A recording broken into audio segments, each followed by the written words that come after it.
క్రీస్తు సంఘములన్నయు మీకు వందనములు చెప్పుచున్నవి. Churches of Christ salute you. అందరికీ వందనాలు. ఈరోజు వాక్యపట్నంగా పరిశుద్ధ గ్రంథంలో నుండి యోహాను సువార్త 17వ అధ్యాయము 24వ వచనం చదువుకుందాము.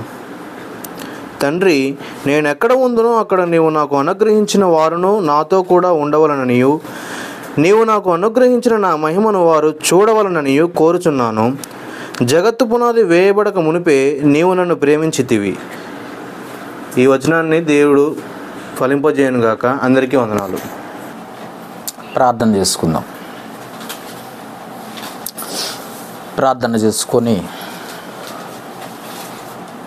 దేవుని వాక్యాన్ని ధ్యానించుకోవడానికి ప్రయత్నం చేద్దాం. అందరి తలలో ఉంచినట్లయితే ప్రార్థన చేసుకుందాం. ప్రేమ కలిగిన తండ్రి, కృప కలిగిన దేవ, మహోన్నతుడా, మీకే స్తుతులు స్తోత్రాలు చెల్లిస్తున్నాం. ఇప్పటి వరకు మేము పాడిన పాటల ద్వారా మీరు మహిమ పొందినారని నమ్ముచున్నాం. అలాగనే ఈ సమయంలో నీ మాటలు వినబోచుండగా తండ్రి, మమ్మల్ని బ్రతికించి మా బాధల్లో నెమ్మది కలిగించే మాటలు, ప్రపంచాన్ని నడిపిస్తున్న మాటలు, నీ మాటల్లో ఆత్మ జీవము దాగి ఉన్నది. అది మనుషులకు ఎంతో ఉపయోగకరమైనది కనుక అలాంటి జీవము గల దేవుని మాటల వైపు నీ బిడ్డలు కూడా మనసు నుంచున్నట్లుగా సహాయం చేయి. మీరే మాట్లాడండి. మా లోపాలను ఖండించి గద్దించి సరిచేయండి. మా అందరికీ నీ వినగలిగిన చెవిని, గ్రహించగలిగిన మంచి మనసును, అర్థం చేసుకునే జ్ఞానమును దయచేయి. మాకు తెలిసిన విషయాల్లో నుండి తెలియని జ్ఞానాన్ని బోధించండి. మా లోటుపాట్లు, బలహీనతలు చూస్తున్న దేవుడవు కనుక ఏ విధంగా నీ వాక్యానుసారంగా మేము నడవాలో నీ వాక్యము చేత బోధించి బలపరిచి స్థిరపరచమని, నీకు ఇష్టమైన పాత్రగా మమ్మల్ని సిద్ధపరచుకోమని, ఈ స్థలంలో మీరే ఉన్నందుకు కృతజ్ఞతాస్తుతులు చెల్లిస్తే సమయాన్ని మీకే అప్పగిస్తూ యేసు నామమున అడిగి వేడుకొనుచున్నాము మా పరమ తండ్రి, ఆమేన్. కూడి వచ్చిన దేవుని పిల్లలైన మీ అందరికీ కూడా మన ప్రభువును లోకరక్షకుడు క్రీస్తు యేసు నామమున మీ అందరికీ కూడా హృదయపూర్వక వందనాలు తెలియజేసుకుంటున్నాను. ఈ సమయాన్ని ఇచ్చిన దేవాది దేవునికి మొదటిగా కృతజ్ఞతాస్తుతులు చెల్లిస్తున్నాను. గత వారమంతయు కూడా మనకు కలుగు ప్రతి ప్రమాదంలో నుండి, ఆపదలో నుండి, కష్టములో నుండి, శోధనలో నుండి, అనారోగ్య స్థితిగతుల్లో నుండి కూడా దేవుడు మనల్ని సురక్షితంగా కాపాడి నడిపించి ఆయన మన ద్వారా మహిమ పొందాలని నిర్ణయించుకున్న దేవుని సంకల్పమును బట్టి, దేవాది దేవుని బట్టి కృతజ్ఞతాస్తుతులు చెల్లిస్తున్నాను. ఈరోజు ఒక మంచి ముఖ్యమైన, మనకు అవసరమైన ఒక ముఖ్యమైన అంశాన్ని లేదా పాఠాన్ని మనం నేర్చుకోవడానికి ప్రయత్నం చేద్దాం. అంశం ఏంటంటే, యేసు నేర్పిన ప్రార్థనకు, యేసు చేసిన ప్రార్థనకు వ్యత్యాసం ఏంటి, తేడా ఏంటి? అంశం మరొకసారి జ్ఞాపకం చేసుకుందాం. యేసు నేర్పిన ప్రార్థనకు, యేసు చేసిన ప్రార్థనకు గల వ్యత్యాసము లేదా తేడా ఏంటి అన్నది ఈరోజు క్షుణ్ణంగా మనం జాగ్రత్తగా వాక్యానుసారంగా పరిశీలించటానికి లేదా పరిశీలించి నేర్చుకోవటానికి ప్రయత్నం చేద్దాం. ముందు వాక్యంలోకి వెళ్ళే ముందు లోకాన్ని ఒకసారి పరిశీలించినప్పుడు, లోకంలో ఎన్నో సంఘాలు ఉన్నాయి. రోజు రోజుకి అవి పుట్టగొడుగుల్లా పెరుగుతూ వస్తున్నాయి. ఒకప్పుడు అంటే పూర్వకాలం, అంటే కొంతకాలానికి ముందు హాస్పిటల్లోకి వెళ్ళాలంటే చాలా దూరం వెళ్ళాల్సిన అవసరం ఉండేది. హాస్పిటల్కి వెళ్ళాలంటే చాలా దూరం నడుచుకుంటూ వెళ్ళాల్సిన అవసరం కలిగి ఉండేది. ఇప్పుడైతే ఏం జరుగుతుందంటే హాస్పిటల్లే అందుబాటులోకి వచ్చేసాయి, డాక్టర్లు అందుబాటులోకి వచ్చేసారు. అలాగనే ఇప్పుడు పాస్టర్లను కూడా అందుబాటులోకి వచ్చేసారు. పాస్టర్లు కూడా అందుబాటులోకి వచ్చేసారు. ఎంత అందుబాటులోకి వచ్చారంటే, నీవిచ్చే సందా కోసం ప్రతిరోజు నీ ఇంటి చుట్టూ తిరిగే అంత అందుబాటులోకి వచ్చేసారు. పాస్టర్ గారు, మీరు చెప్పింది తప్పు, వాక్యానికి వ్యతిరేకంగా ఉంది అని అన్నాం అనుకోండి, ఈ మధ్య కాలంలో సోషల్ మీడియా ప్రభావం ఎలా ఉందంటే, ఇది తప్పు పాస్టర్ గారు, ఇది చెప్పింది తప్పండి, వాక్యానుసారం కాదు అని అంటే వాళ్ళ శిష్యులు ఎలా ఉన్నారంటే మీద పడిపోయి చంపేసే అంతగా తయారైపోయారు. ఎందుకనంటే ఒకనాడు యేసుక్రీస్తు కూడా అంతే శాస్త్రులను పరిచయులను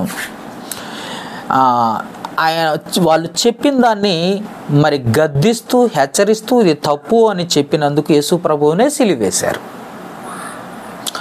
ఆనాటి కాలంలో ఉన్న యూదులు, పరిసయ్యులు, శాస్త్రులు, సద్దుకయ్యులు వీరంతా ఆ కాలంలో ఉన్న వారంతా ఈనాటి కాలానికి సోషల్ మీడియాకి కన్వర్ట్ అయిపోయారు. సోషల్ మీడియాకు కన్వర్ట్ అయిపోయి తప్పు అంటే కుదరదు అన్నట్టుగా తయారైపోయినాడు. నిన్న ఒక వీడియో చూసాం, అది కూడా ఫేస్బుక్లో చూసినప్పుడు బూడిద నెత్తి మీద పోసేసుకుంటున్నారు. ఒక పాస్టర్ గారు కూర్చొని బూడిద, ఆ ఇద్దరు సేవకులు ఉన్నారు, ఇద్దరు సేవకులు ఆ పాస్టర్ గారి నెత్తి మీద బూడిద పోసేస్తున్నారు. అది అనాది కాలంలో అంటే పాత నిబంధన కాలంలో సిద్ధాంతం నాయన, క్రొత్త నిబంధన అది లేదు. మారు మనస్సు పొందితే చాలు, దేవుడు క్షమిస్తాడు. క్షమాపణ అడిగితే చాలు.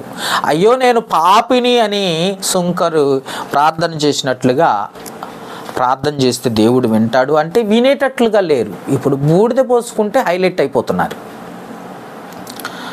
బూడిద పోసుకొని నలుగురిని గన్మెన్లు పెట్టుకుని, ఎలా ఉందంటే బాడీ గార్డ్స్ని పెట్టుకుని తమకు నచ్చిందే నిజమైన బోధ అని చెప్పేటట్టుగాను, ఒకవేళ చెప్పిన దాన్ని ఖండిస్తే మాత్రం చంపేటట్టుగా కూడా తయారైపోయారు. ఈరోజు సమాజానికి నిజం చెబితే ఎవ్వరు నమ్మరు, వాళ్ళ దగ్గరికే ఎక్కువ జనం పోతూ ఉంటారు.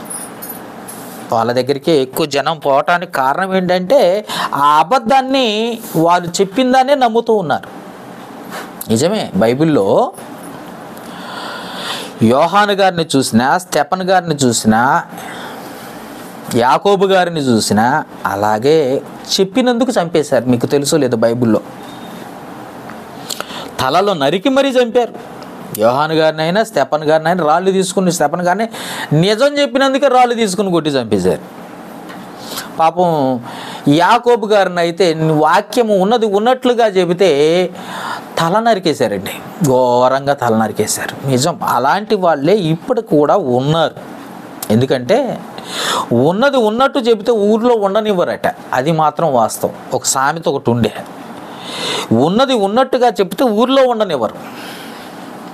అలాగనే బైబిల్లో ఉన్నది ఉన్నట్టుగా చెబితే సమాజంలో ఉండనివ్వట్లేదు. ఈరోజు సమాజంలో ఉండనివ్వట్లేదు. రెండోది ఏంటంటే జనానికి నిజం చెబుతుంటే చెవికి ఎక్కటం లేదు. బైబిల్లో కూడా తిమోతికి రాసిన 2వ పత్రిక 4వ అధ్యాయము 3వ వచనం నుండి చదివితే, ఆరోగ్యకరమైన బోధట హితబోధ వారికి నచ్చదట, దురద చెవులు గలవారై ఆ కల్పన కథల వైపే తిరుగు కాలం వచ్చేసింది. మీరు వాక్యం రాసుకోండి. తిమోతికి రాసిన 2వ పత్రిక 4వ అధ్యాయము 3, 4 వచనాల్లో హితబోధ సహింపక కల్పనా కథల వైపు, ఎప్పుడు దురద చెవులు గలవారే కల్పనా కథల వైపు తిరిగే కాలం వచ్చేసింది. నిజం చెప్పితే నమ్మట్లేదు. పాస్టర్ గారు ఏం చెప్పినా గుడ్డిగా నమ్మటమే. బైబిల్లో ఉన్నదా లేదా అని బైబిల్ తీసి తెరిచి చూసేవాళ్ళు లేరు. అఫీషియల్గా బైబిల్ పట్టుకొస్తారు, కానీ దాన్ని ఓపెన్ చేసి చదవాలి. యెహోవా గ్రంథమును పరిశీలించి చదువువాడు ధన్యుడు అని రాసుంటే దాన్ని తీయటానికి కూడా ఇష్టపడని జనం ఎక్కువైపోయారు. ఎందుకంటే పాస్టర్ గారు చెప్పిందే నమ్మటం, గుడ్డిగా నమ్మటం. అది ఉన్నదా లేదా అని పరిశీలించరు. ఎందుకనంటే పాస్టర్ గారే దేవుడు అయిపోయాడు, వాక్యం కాదు. వాక్యమైన దేవుని వాక్యం బోధించే వారే దేవుడు, అంతేగాని దేవుని వాక్యం దేవుడు కాదు. అలా తయారైపోయారు. కాబట్టి మనుషులకు దాసులు అవుతున్నారే తప్ప దేవునికి దాసులు కావటం లేదు ఈరోజు. ఈ మాటలు ఎందుకు చెప్తున్నానంటే సమాజాన్ని ఒకసారి పరిశీలిస్తే మనుషులు, క్రైస్తవులు అన్నబడిన మనుషులు ఎలా ఉన్నారో మీకు అర్థమవుతుంది. అందుకే ఎప్పుడూ కూడా మనము మనుషులకు దాసులు కాకూడదు. ఉన్నదే లేదా అనేది పరిశీలించాలి. మనుషులకు దాసులు కాకూడదని పౌలు గారు గట్టిగా చెప్పారు. చూద్దాం అన్నమాట. గలతీలకు రాసిన పత్రిక 1వ అధ్యాయం 10వ వచనంలో, ఇప్పుడు నేను మనుషుల దయను సంపాదించుకొనగోరుచున్నానా, దేవుని దయను సంపాదించుకొనగోరుచున్నానా? నేను మనుషులను సంతోషపెట్టగోరుచున్నానా? నేను ఇప్పటికీ మనుషుల్ని సంతోషపెట్టువాడనైతే క్రీస్తుకు ఏమవుతాడట? క్రీస్తుకు దాసుడు కాకపోవుదును అంటున్నాడు. అంటే మనుషుల్ని సంతోషపెడితేనేమో దేవునికి గాయం అవుతుంది, దేవుణ్ణి సంతోషపెడితేనేమో మనుషులకు గాయం అవుతుంది. ఈ రెండిట్లో ఎవరిని సెలెక్ట్ చేస్తామంటే మనుషులు. ఎందుకంటే కనపడుతున్నారు కదా మనుషులు. పాస్టర్ గారు కనపడుతున్నారు, పెద్ద చర్చి కనపడుతుంది, సంఘం కనపడుతుంది. ఎందుకంటే వాళ్ళే దేవుళ్ళు అయిపోయారు. కాబట్టి ఏది నిజమో పరిశీలించే పరిస్థితి లేదు. ఈ మధ్య నా యూట్యూబ్ ఛానల్లో చాలామంది ఎలాంటి వాళ్ళు తయారైపోయారు. తెలుసుకోవాలన్న ఆసక్తి కలిగిన ప్రశ్నలు కావు, వ్యతిరేకమైన ప్రశ్నలు వేసే వాళ్ళు ఎక్కువైపోయారు. నేర్చుకోవాలి అని అంటే నా ఫోన్ నెంబర్ ఉంటుంది, నేర్చుకోవటానికి ఎనీ టైం ఎప్పుడైనా ప్రశ్నించవచ్చు, తెలుసుకోవచ్చు. అలాంటి వాళ్ళు లేరు. వ్యతిరేకమైన, ఎందుకంటే వాళ్ళకు మనుషులకు దాసులైపోయారు కాబట్టి వాక్యము చెప్పింది వారి బుర్రలకు ఎక్కటం లేదు. అది పాయింట్. కాబట్టి జ్ఞాపకం చేసుకోండి, ఎప్పటికీ మనుషులను దాసులు కాకూడదు. ఎందుకంటే మనుషుని ఆశ్రయించుట కంటే యెహోవాను ఆశ్రయించుట మేలు, రాజుల్ని ఆశ్రయించుట కంటే యెహోవాను ఆశ్రయించటం మేలు. ఇది పరిశుద్ధ గ్రంథము మధ్యవాక్యం. మీరు బైబిల్ ఎప్పుడైనా గుర్తుపెట్టుకోండి, పాత నిబంధన కొత్త నిబంధనకు మధ్యవాక్యం ఏదైనా ఉంది అంటే 118వ కీర్తన గ్రంథము 8-9 వచనాలు మనుషులను ఆశ్రయించకూడదు అని చెప్తుంది. అర్థమైందా? కాబట్టి జ్ఞాపకం చేసుకోండి. నేను మాటలు ఎందుకు చెప్తున్నానంటే లోకము తీరు ఇలా ఉంది. కాబట్టి యేసు నేర్పిన ప్రార్థనకు యేసు చేసిన ప్రార్థనకు తేడా ఉంటుందా అని అంటే ఉందో లేదో కూడా తెలుసుకోలేని పరిస్థితికి ఉన్నారు ఈ లోకం. అందుకే యేసు నేర్పిన ప్రార్థన గురించి, పరలోక ప్రార్థన గురించి కాసే కొన్ని మాటలు మనం చూడటానికి ప్రయత్నం చేద్దాం, వినటానికి ప్రయత్నం చేద్దాం. ముందు యేసు నేర్పిన ప్రార్థన అంటే అదే పరలోకపు ప్రార్థన. గృహ కూడికకైనను, ఏదైనా ఫంక్షన్కైనను, లేదా చర్చిలోనైనా, సంఘంలోనైనా, ఏ సందర్భంలోనైనా ఇది వాడకుండా ఉండలేరు. ఎందుకంటే పరలోకపు ప్రార్థన అంటేనే అంత ఇష్టం వాళ్ళకి. అవునా? అలాంటి వారు ఉన్నారు. అలాంటి వారిని కనిపెట్టుకొని ఉండాలంటాడు బైబిల్ గ్రంథం. ఎందుకనంటే అది వాక్యానుసారమైంది. ఒకప్పుడు శిష్యులకు నేర్పించిన ప్రార్థన, అది కనిపెట్టుకొని జాగ్రత్తగా చూడండి, అది నిజమో కాదో పరిశీలించండి అని అంటున్నారు బైబిల్ గ్రంథం. చూద్దాం ఒకసారి. రోమీలకు రాసిన పత్రిక 16వ అధ్యాయం 17వ వచనంలో, రోమీలకు రాసిన పత్రిక జాగ్రత్తగా మీరు పరిశీలిస్తే, రోమీలకు రాసిన పత్రిక 16వ అధ్యాయం 17వ వచనములో, సహోదరులారా మీరు నేర్చుకున్న బోధకు వ్యతిరేకంగా ఏంటి? అవును, ఎస్, ఈరోజు జరిగేది అదే, జనంలో జరిగేది అదే. మీరు నేర్చుకున్న బోధకు వ్యతిరేకంగా భేదములను, ఆటంకములను కలగజేయు వారిని కనిపెట్టుకొని ఉండుడని మిమ్మల్ని బతిమాలుకొనుచున్నాను. వారిలో నుండి తొలగిపోండి ముందు అంటున్నాడు. పాస్టర్ గారు ఏం చెప్పాడో అది గుడ్డిగా నమ్మొద్దు. బైబిల్ దేవుడు నీకు ఇచ్చాడు, పరిశుద్ధ గ్రంథాన్ని నీకు ఇచ్చాడు. ఆ మాట ఉన్నదా లేదా, అది మనకు వర్తిస్తుందా వర్తించదా, అది పాత నిబంధనలో ఇజ్రాయేలీలుగా చెప్పిద్దా లేకపోతే శిష్యులుగా చెప్పిందా, మనకు వర్తిస్తుందా, క్రొత్త నిబంధనలో ఉన్న సంఘానికి చెప్పబడిందా, ఎవరికి చెప్పబడ్డది, ఎందుకు చెప్పబడ్డది, ఇదంతా పరిశీలించాల్సిన అవసరత కలిగి ఉన్న. అది లేకపోవటం వలన జాగ్రత్త.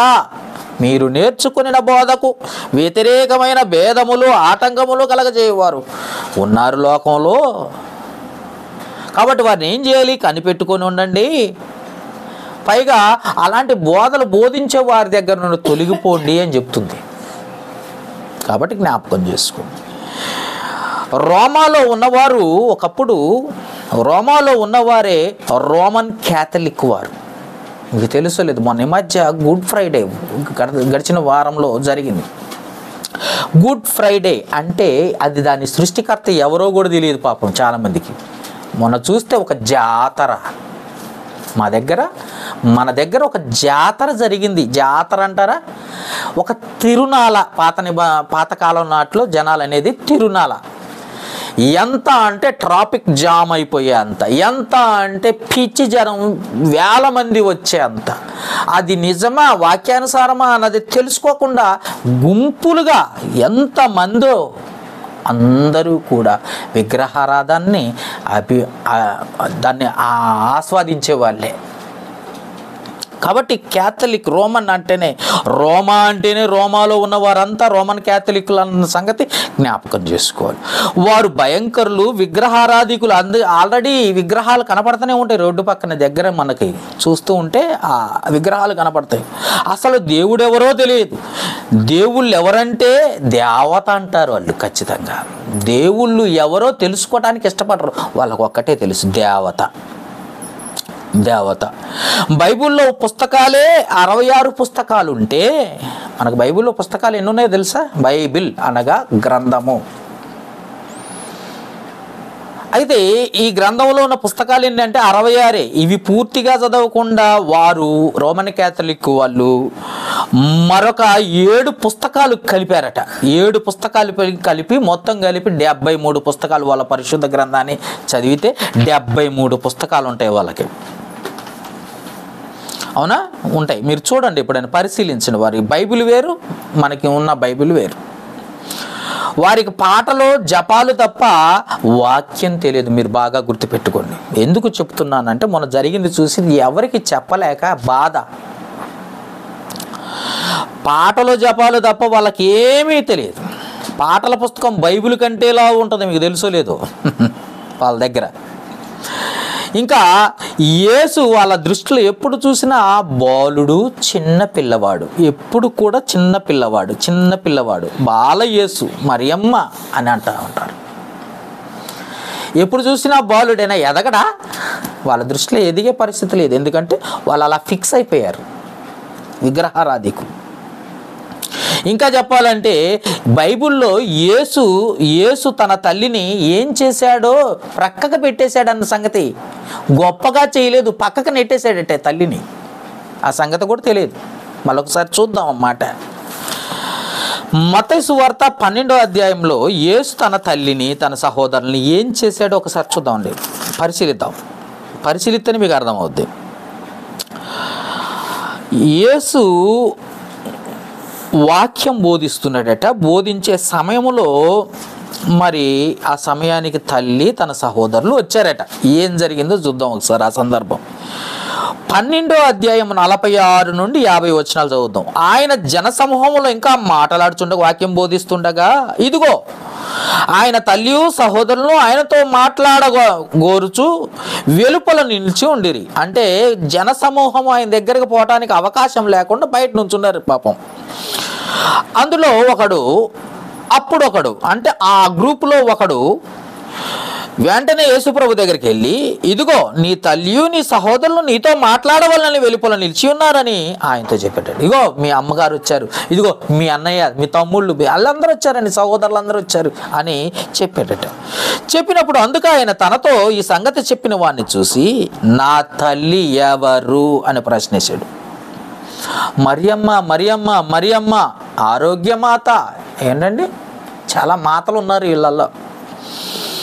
అసలు నా తల్లి ఎవరు అని ప్రశ్నించాడు. నా తల్లి ఎవరు, నా సహోదరులు ఎవరు అని చెప్పి తన శిష్యుల వైపు చేయి చాపి, ఇదిగో నా తల్లియు నా సహోదరులు, పరలోకమందున్న నా తండ్రి చిత్తం చొప్పున చేయువాడే నా సహోదరుడు. అంటే వాక్యాను ఏది అయితే చెప్పబడిందో వాక్యానుసారంగా ఉన్నవాడే నా సహోదరుడు, నా సహోదరి, నా తల్లియు అనెను అన్న మాటను యేసు ప్రభు ఖండించాడు. తల్లిని ఖండించాడు, సహోదరుల్ని ఖండించాడు. అవునా? యేసు పక్కకు పెట్టేశాడు తల్లిని. నా తల్లి ఎవరు అనేసాడు. అన్నప్పుడు ఇంక తల్లి కాదు, తల్లి దేవత కాదు అని యేసు ప్రభు చెబితే విగ్రహాలు పెట్టి మహావిడ్డూరంగా ఒక జాతరలాగా జరిగించేశారు మొన్న లాస్ట్ టైం. ఇంకా యేసు ప్రభు ఏమన్నాడంటే, నేనే మార్గమును, యోహాను సువార్త 14వ అధ్యాయం 6వ వచనంలో, మరియమ్మ కాదు మార్గం, నేనే మార్గమును సత్యమును జీవమునై ఉన్నానని చెప్పాడు. నా తల్లే మార్గం, నా తల్లే, ఆమెకే జపాలు చెయ్యండి, ఆమెకే ఏమంటండి ఆ దండలు వేసుకోండి, ఆ డ్రెస్ కలర్ బట్టలు వేసుకోండి, జపాలు చెయ్యండి, నా తల్లే గొప్పది, నా తల్లే మార్గం అని చెప్పలేదు ఎప్పుడు. అసలు నా తల్లి ఎవరు? తల్లి కాదు ముఖ్యం, నేనే మార్గమును సత్యమును జీవమునై ఉన్నాను అని చెప్పాడు. మీరంతా చదివారు వాక్యం, కానీ మళ్ళీ అక్కడికి వెళ్ళిపోతారు. ఇక్కడ ఇంత వాక్యం విన్నా, ఈ వాక్యం చాలామంది వింటున్నా మరలా అక్కడికి వెళ్ళిపోతారు. ఎందుకంటే తొలగిపోమ్మంటే పోలేరు, ఎందుకంటే అది అసలే తల్లి సంఘం. బట్టలు ఇస్తారు, పుస్తకాలు ఇస్తారు, డబ్బులు ఇస్తారు, అవసరమైతే ఏదైనా చేస్తారు. కోట్ల ఆస్తి ఎవరికి ఉందంటే భారతదేశంలో ఆర్సీఎం చర్చి వాళ్ళకే ఉంది. ఎక్కువ స్థలాలు ఎవరికి ఉన్నాయంటే ఆర్సీఎం చర్చి వాళ్ళకే తప్ప ఇంకెవరికి లేదు. ఇది సర్వే చెప్పింది, గవర్నమెంట్ సర్వే. అంటే ఎన్ని సంపాదిస్తారంటే సంపాదించిందంతా కూడా ఎలా ఉంటుందంటే అది పూర్తి ఆరాధన వైపు నడిపించేది కాక విగ్రహారాధన వైపు నడిపించడానికి వాళ్ళు చాలా ప్రయత్నం చేస్తారు. అర్థమైందా? ఇవన్నీ ఎందుకు చెబుతున్నానంటే, నీకు పాప పుట్టినా, ఒక లేత చచ్చిపోయినా, ఫంక్షన్లు అయినా, అవునా, ఏది గృహప్రవేశమైనా ఏదైనా మేము వస్తామమ్మా అంగీలు వేసుకొని. ఇది తల్లి సంఘం, ఈ సంఘం నుండి మీరు వేరు కాకూడదని పదే పదే చెప్పి విగ్రహారాధన చేస్తూ యేసు ప్రభు విగ్రహం ఒకెళ్ళి, మేరీ మాత విగ్రహం ఒకెళ్ళి పెట్టేసి ఆరాధన చేసేవారు ఎక్కువైపోయారే తప్ప వాక్యానుసారంగా ఉండాలి. ఈ ఆచారాలు కట్టుబాట్లు ఇవన్నీ పరలోకానికి మనల్ని తీసుకపోవు. పరలోకం ప్రార్థన చేస్తే వెళ్తారా? పోనీ ఈ ఆచారాలు చేయకుండా కట్టుబాట్లు చేస్తే పరలోకానికి వెళ్తారా? లేకపోతే ఇవి చేయకుండా పరలోకపు ప్రార్థన చేస్తే వెళ్తారా? ఒక్కసారి ఆలోచించండి. వాళ్ళ దగ్గర నుండి వచ్చింది ప్రార్థన, పరలోకమందున్న మా తండ్రి అని. ఎందుకంటే యేసు ప్రభు చెప్పాడు, కానీ అది శిష్యులకు చెప్పాడు. కానీ వీళ్ళు ఏం చేశారంటే శిష్యులకే కాదు మనకు కూడా ఇదే వర్తిస్తుందని చెప్పేసి ఆ ప్రార్థన చేయడం మొదలుపెట్టారు. లోకంలో మీకు తెలుసో లేదో, లోకంలో ఎన్ని రకాల ప్రార్థనలు ఉన్నాయి ఏమన్నా ఊహించగలరా? మనుషులు, అదే క్రైస్తవులు అనబడిన వారు ఎన్ని రకాల ప్రార్థనలు చేస్తారో తెలుసా? ప్రార్థన అంట చెప్తాను వినండి. ప్రార్థన, ప్రత్యేక ప్రార్థన అంటే దర్శనాలు కనబడతాయి అటే ఇలాగే ప్రత్యేక ప్రార్థన. ఈ ప్రార్థనలో దర్శనాలు కనపడే వాళ్ళ దగ్గర ప్రార్థనలో కవర్లో డబ్బులు వేసి డబ్బులు పంపించి ప్రత్యేకంగా ప్రార్థన చేయించుకుంటారు. తర్వాత ఏం ప్రార్థన? ఉపవాస ప్రార్థన. ఉపవాస ప్రార్థన అంట సంపూర్ణ రాత్రి ఉపవాస ప్రార్థనలు కూడా ఉన్నాయి. జాగ్రత్త, ఈ మధ్యకాలంలో కొత్త వాళ్ళు వచ్చేసారు, పెద్ద పెద్ద పాస్టర్లు. ఒక ఆయన ఈ మధ్యకాలంలోనే బాగా ట్రెండింగ్లోకి వచ్చాడు. ఏంటో తెలుసా? సోషల్ మీడియాలో కవర్ ఎందుకు ఇస్తున్నావు అనుకుంటున్నావు? మీకు ఇచ్చిన దాంట్లో ఈఎంఐ చొప్పున దాంట్లో కవర్లో పెట్టి మాకు ఇవ్వండి నెలకు వచ్చేసరికి అంటున్నాడు ఆయన. సందా ఈఎంఐ కట్టినట్టు కట్టాలట. బాగా ట్రెండింగ్ అయింది ఆయన. అంటే ఎట్టయిపోయారంటే డబ్బుల కోసం ఎలాంటి ప్రార్థన అయినా చేస్తారు. ఇక బాలాహు బహుమానాలకై బీలాము నడిచిపోయాడట. ఎంత దూరమైనా నడవటానికి ఇష్టపడ్డాడు, ఆ బహుమానాలకు ఇష్టపడ్డాడు. అలాగనే వీళ్ళు కూడా ప్రత్యేకమైన ప్రార్థన చేయించుకొని ఉపవాస ప్రార్థన, సంపూర్ణ రాత్రి ఉపవాస ప్రార్థన అని ప్రార్థన చేస్తున్నారు. ఇంకొంతమంది ఉన్నారు రహస్య ప్రార్థన అంట. రహస్య ప్రార్థన. బ్రదర్ రహస్య ప్రార్థన చేయాలి బ్రదర్ అంటాడు. అంటే భక్తుడు పేరు చెప్పకుండా సందా పంపిస్తే అది రహస్య ప్రార్థన. వాడికి చేసే ప్రార్థనే రహస్య ప్రార్థన. మీకు తెలుసు లేదా? ఈ మధ్య కాలంలో ఒక సహోదరి నాకు పరిచయం అయింది. మళ్ళీ పైగా క్రీస్తు సంఘం అంట ఆమె. బ్రదర్ మేము గొలుసు ప్రార్థన చేస్తున్నామంటుంది. ఏం ప్రార్థన అంట? గొలుసు ప్రార్థన. గొలుసు తీసుకొచ్చి చుట్టూ కూర్చుంటారేమో, గొలుసు ప్రార్థన అంట. ఏమంటే గొలుసు మోసుకెళ్తారా? గొలుసు ప్రార్థన అంటే లింకులు, ఒకరి తర్వాత ఒకళ్ళు, ఒకళ్ళ తర్వాత ఒకళ్ళు, ఒకళ్ళ తర్వాత ఒకళ్ళు. ఒకళ్ళు చేస్తే చాలదా? ప్రార్థన అంటే ఒకరు చేస్తే అందరూ ఆమేన్ అంటే ఆ ప్రార్థనలో అందరూ ఏకీభవించినట్టే అని కొరింథీయులకు రాసిన మొదటి పత్రిక 14వ అధ్యాయములో దేవుడైన యెహోవా తన పరిశుద్ధాత్మ ద్వారా శిష్యులతో రాయిస్తే ఆమేన్ అంటే అవునుగాక అని చెబుతుంటే అందరూ ఆమేన్ అంటే ఆ ప్రార్థన అందరూ చేసినట్టే అవునుగాక అని అంటే గొలుసు ప్రార్థనని పెట్టుకొని ఒకరి తర్వాత ఒకళ్ళు అట్లా చేస్తే దేవుడు వింటాడా? ప్రభువుకి ఏది ఇష్టమో ఒకసారి చూద్దాం రండి. ఒకసారి లూకాసు వార్త తీసారా?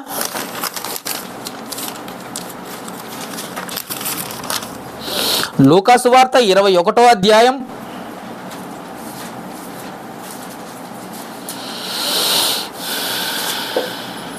45, 46, 20వ అధ్యాయం జాగ్రత్త. లూకాసు వార్త 20వ అధ్యాయము 45, 46, 47 ప్రజలందరూ వినుచుండగా ఆయన ఇట్లా నేను ఎవరైనా ప్రభువైన యేసుక్రీస్తు శాస్త్రులను గూర్చి జాగ్రత్త పడుడి, వారు నిలువుటంగీలు ధరించుకొని తిరగగోరుచూ సంత వీధుల్లో వందనములను, సమాజ మందిరంలో అగ్రపీఠములను, విందులలో అగ్రస్థానములు కోరుకుంటారు వాళ్ళు. 47వ వచనం టిక్కు పెట్టుకోండి. విధవరాండ్ర ఇండ్లను దిగమింగుచు మాయావేషముగా దీర్ఘ ప్రార్థనలు చేయుదురు. దీర్ఘ ప్రార్థనలు ఆయనకు నచ్చుతాయా? ఏది గొలుసు ప్రార్థనలు. వారు మరి విశేషముగా శిక్ష పొందుదురని తన శిష్యులతో చెప్పాను. నీ గొలుసు ప్రార్థన వింటేనే ఆయనకి ఎక్కడ లేని కోపం వస్తుంది. జాగ్రత్త, నీ దీర్ఘ ప్రార్థన అస్సలుగా నచ్చదు. ఆయన ఏమన్నా చెవిటివాడా? పదే పదే ఒకరి తర్వాత ఒకరు ఏదో అందరూ ఒకసారి ఒక మాట మీద ఉండరా? గొలుసు ప్రార్థనలు వచ్చినాయి. మీ దీర్ఘ ప్రార్థనలు ఆయనకి శిక్ష ఖచ్చితంగా వస్తుందట. దీర్ఘ ప్రార్థన అంటే ఒక మనుషులు కూర్చుంటే చాలా గంటలు స్తోత్రం పిచ్చి ప్రార్థన. గంటల తరబడి చేస్తే ఏంటాడా దేవుడు? విస్తారమైన మాటల్లో దోషం ఉండక మానదు అని బైబిల్ చెప్తుంది సామెత గ్రంథంలో. విస్తారంగా నువ్వు ప్రార్థన చేసావు అనుకో, నీ నోటి గుంటనే దోషాలు వచ్చేస్తాయట. అందుకే దేవుడు ఉన్నది ఉన్నట్టుగా చెప్పవు. ఏ కష్టము డైరెక్ట్గా చెప్పు తండ్రి ఎదుట. అది ప్రభువైన యేసుక్రీస్తు నామములో. అంతేగాని దీర్ఘ ప్రార్థనలు, గొలుసు ప్రార్థనలు, సంపూర్ణ ఉపవాస రాత్రి ప్రార్థనలు, రహస్య ప్రార్థనలు, అర్థం ప్రత్యేక ప్రార్థనలు. ఏంటి ప్రార్థనలు? దేవుడు వింటాడు అనుకుంటున్నారు చాలామంది గొలుసు ప్రార్థన చేస్తే,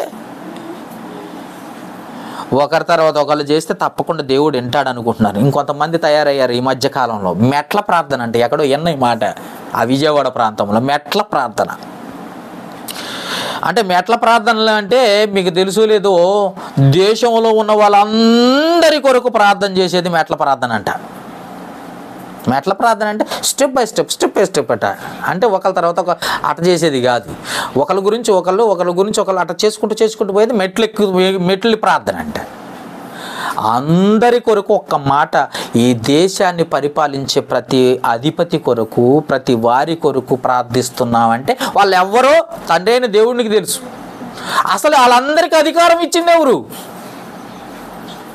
ఈ పిచ్చి జనానికి తెలియట్లే. వాళ్ళందరికీ అధికారం ఇచ్చింది ఎవరో తెలుసా?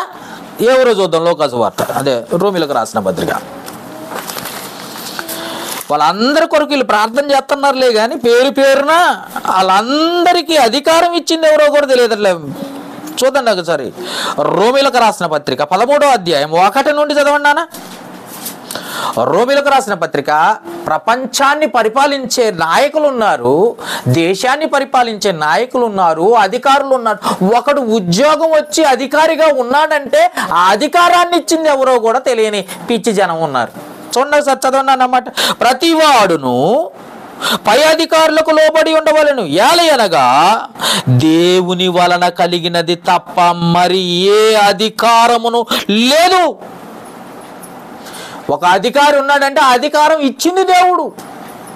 లేదు, ఉన్న అధికారములు దేవుని వల్లనే నియమింపబడి ఉన్నవి. ఇది చాలు మీకు. ఒకడు ప్రధానమంత్రి కావాలంటే వాడిని ఆడ ఆ సీట్లో కూర్చోపెట్టింది దేవుడు. ఒకడు ముఖ్యమంత్రి అయ్యిందంటే వాడిని ఆ సీట్లో కూర్చోబెట్టింది దేవుడు. ఒకడు మంత్రి అయ్యాడంటే ఆ సీట్లో కూర్చోబెట్టింది దేవుడు. ఒకడు ఎమ్మెల్యే అయ్యాడంటే దేవుడు కూర్చోబెట్టాడు. ఒక ఎంఆర్ఓ అయ్యాడంటే ఆ సీట్లో కూర్చోబెట్టింది దేవుడు. జాగ్రత్త. ఒకడు విఆర్ఓ అయ్యాడంటే ఆ సీట్లో కూర్చోబెట్టింది. ప్రతి అధికారము దేవుని వలన వస్తే మెట్ల ప్రార్థన అని చెప్పి ఒక్కొక్కరిని విడదీసుకుంటూ చేస్తున్నారు ఈ ప్రార్థన. మెట్ల ప్రార్థన. మెట్లు ఎక్కుకుంటూ ప్రార్థన చేయండి, అప్పుడు దోలు తీరిపోద్ది. ఇలా తయారయ్యారు లోకంలో మెట్ల ప్రార్థన. ఇలాంటి ప్రార్థన లోకంలో పాస్టర్లు ఎక్కువైన కాడ నుండి పిచ్చి జనం తయారైపోయారు ఇలాగా. కాబట్టి జ్ఞాపకం చేసుకోండి, ఇలాంటి ప్రార్థన దేవుడికి నచ్చవు. రైట్. ఇప్పుడు యేసు ప్రభువు నేర్పించిన పరలోకపు ప్రార్థన గురించి మనం ప్రత్యేకంగా ఇప్పుడు చూద్దాం. పరలోకపు ప్రార్థన లేకుండా పరలోకం ఎవ్వరూ వెళ్ళలేరట. చాలామంది ఇదే చెప్తుంటే నేను కూడా విన్నా.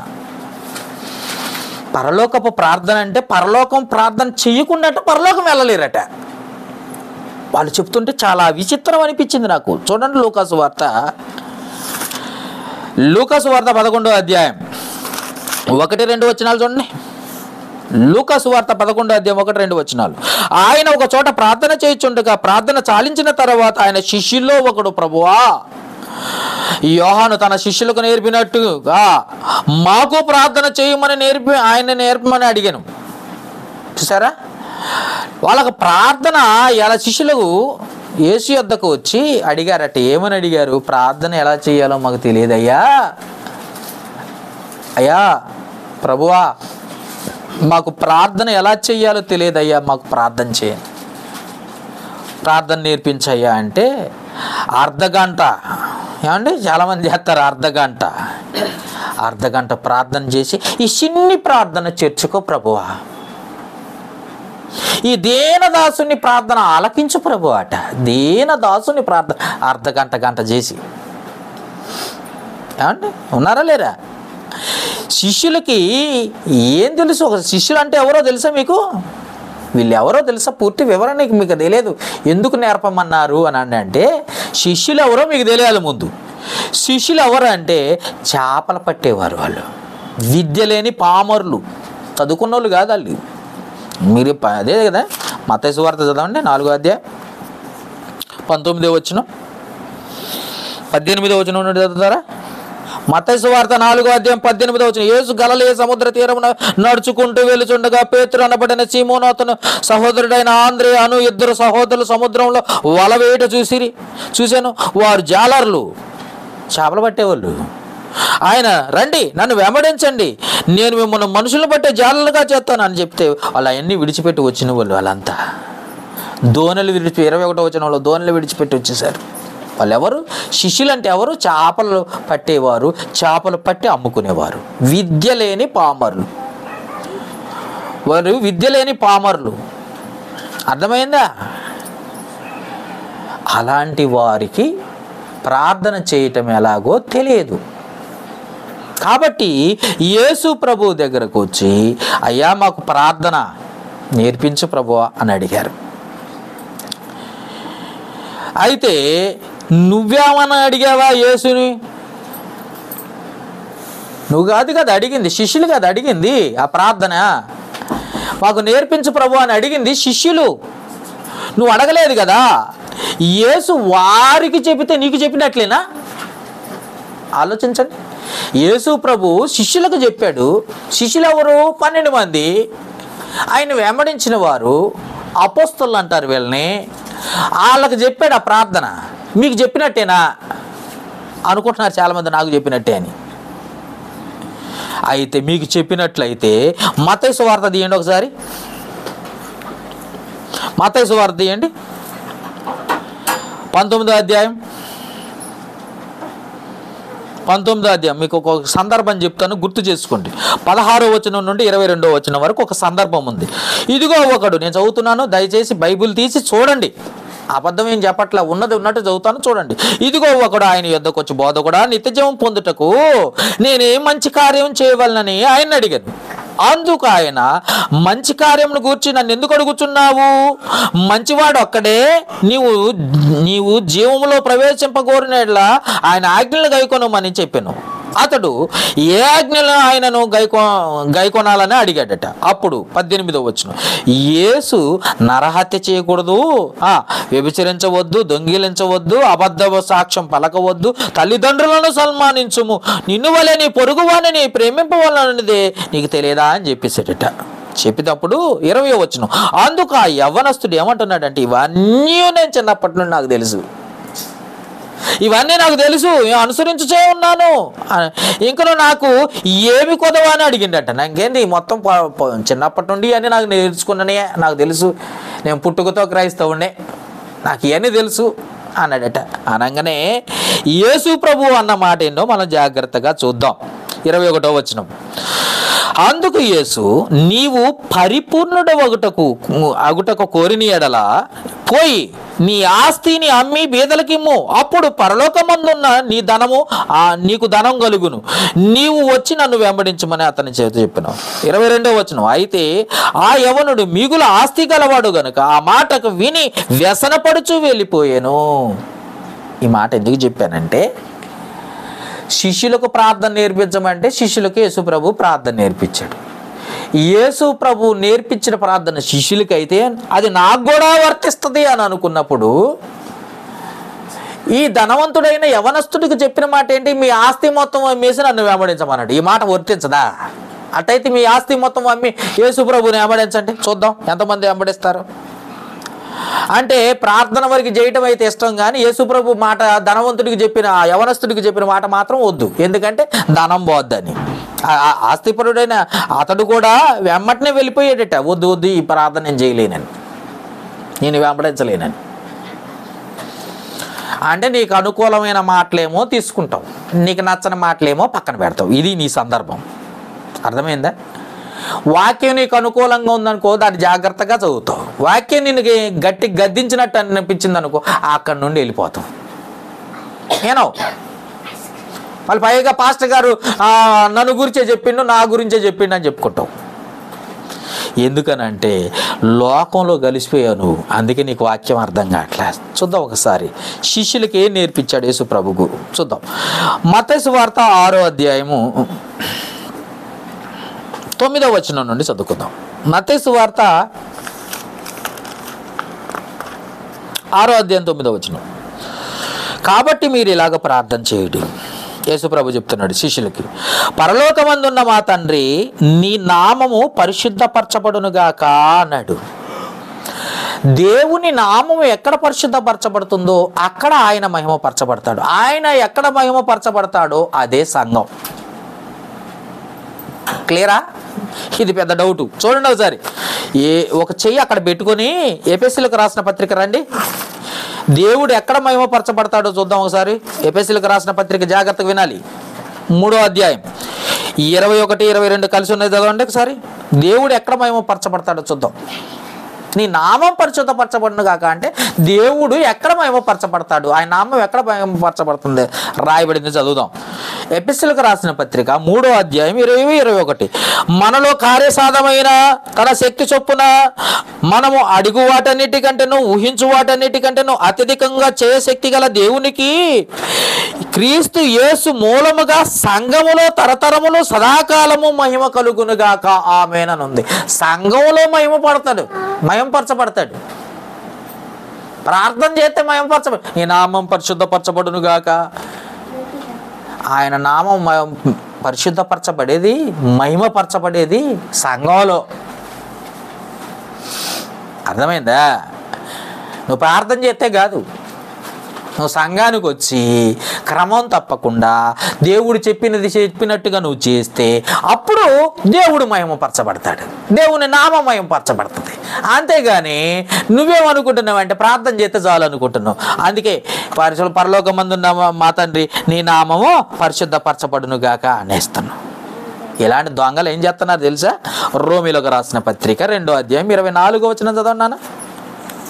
రోమిలకు రాసిన పత్రిక 2వ అధ్యాయం 24వ వచనం. ఇప్పుడు చదివారా? టిక్ పెట్టుకోండి. వ్రాయబడిన ప్రకారం మిమ్మును బట్టే కదా దేవుని నామం అన్యజనుల మధ్య దూషింపబడుతున్నాడు. నెత్తి మీద బూడిద పోసుకుంటుంటే ఈడెవడ్రా పిచ్చి ఎదవా అని చెప్పేసి తిట్టుకుంటున్నారు జనాలందరూ. పెద్ద కామెంట్లు అండి దాని కింద. కామెంట్లే చెప్పినా నేను, నా సొంతంగా కాదు. క్రైస్తవుడు ఎట్లా చేస్తాడో ఆత్మ సంబంధమైన బోధ బోధించాల్సింది పోయి బూడిద నెత్తి మీద పోసుకోవటమేది. భక్తి పిచ్చి స్థాయిలోకి వెళ్ళిపోయింది, పీచ్లోకి వెళ్ళిపోయింది భక్తి కొంతమందికి. అవునా? ఇలాంటి వారే కదా దేవుని నామాన్ని అవమానపరిచేది. ఇంకా మహిమపరచాలంటే నువ్వు సంఘంలో, ఆయన కుమారుని సంఘంలో, క్రీస్తు సంఘంలో ఉంటే దేవుడు మహిమపరచబడతాడు. అసలు ఆ సంఘం ఏంటో నీకు తెలియదు. ఏ సంఘమైనా పర్వాలేదు అనుకున్నావు. బైబిల్లో ఉన్నది ఒకటే సంఘం. ఆయన సంఘంలో నువ్వు ఉంటే కదా నీకు తెలియడానికి. ఏ సంఘం అయినా పర్వాలేదు అనుకునే నీకు ఆయన సంఘం ఏంటో తెలుసా? దేవుని సంఘం ఏంటో తెలుసా? ఏది పడితే అదేనా? నీకు నచ్చిన పేరు పెట్టుకోవచ్చు, నీకు నచ్చినట్టు ఉంటావు. కాబట్టి జ్ఞాపకం చేసుకోండి. ఏమంటున్నాడు? నీ నామము పరిశుద్ధపరచబడును గాక అంటే అది సంఘములో ఉన్న సభ్యుల ద్వారా దేవుని నామం మహిమపరచబడును గాక. అలాగనే ఏమంటున్నాడు? నీ నామం పరిశుద్ధపరచబడును గాక, నీ రాజ్యం వచ్చును గాక అన్నాడు. నీ రాజ్యం వచ్చును గాక అంటే రాజు కాలేదా యేసు ప్రభు? చూడండి ఒకసారి యోహాను సువార్త 18వ అధ్యాయము 37-38 వచనాలు. యేసు ప్రభు రాజు కాలేదు, ఇంకా రాజుగా వచ్చేస్తున్నాడు. భారతనావు పిచ్చిగా. చూడండి ఒకసారి ఆ పాట.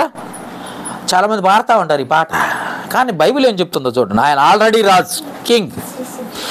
18వ అధ్యాయము యోహాను సువార్త 37-38 పిలాతు అంటున్నాడు. అందుకు పిలాతు, నువ్వు రాజువా అని ఆయన అడుగా, యేసు నువ్వన్నట్టు నేను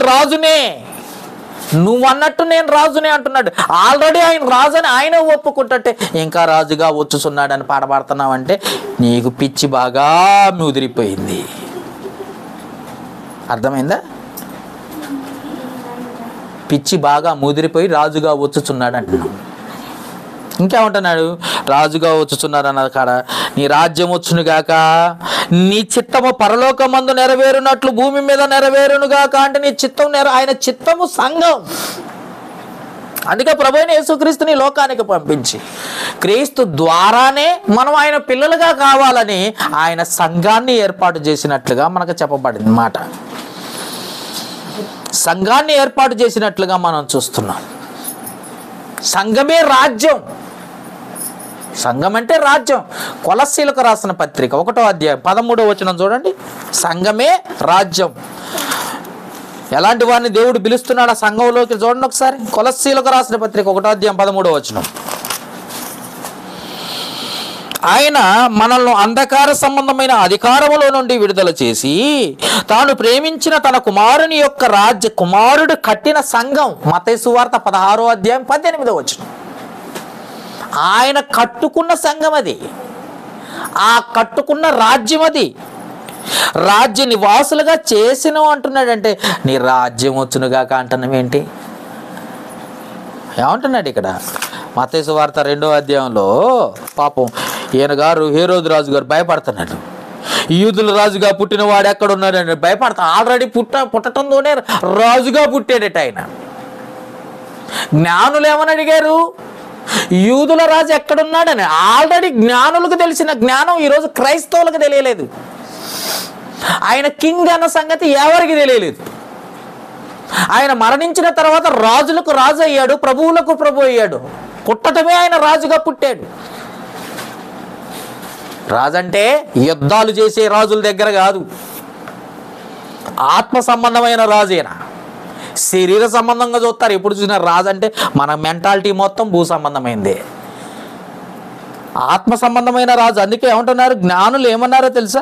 యూదుల రాజుగా పుట్టినవాడు ఎక్కడున్నాడు అని అంటే ఏ రోజు రాజుకి వెంటనే గుండెల్లో గుబేలెత్తింది. ఆల్రెడీ పుట్టినవాడే రాజు. ఆ తర్వాత ఆయన మరణించి సమాధి చేయబడి తిరిగి లేచిన తర్వాత సంఘములో ఆయన క్రీస్తుగాను ప్రభువుగాను తండ్రి నియమించిన తర్వాత కదా రాజులకు రాజు ప్రభువులకు ప్రభువు అయ్యాడు. అర్థమైందా?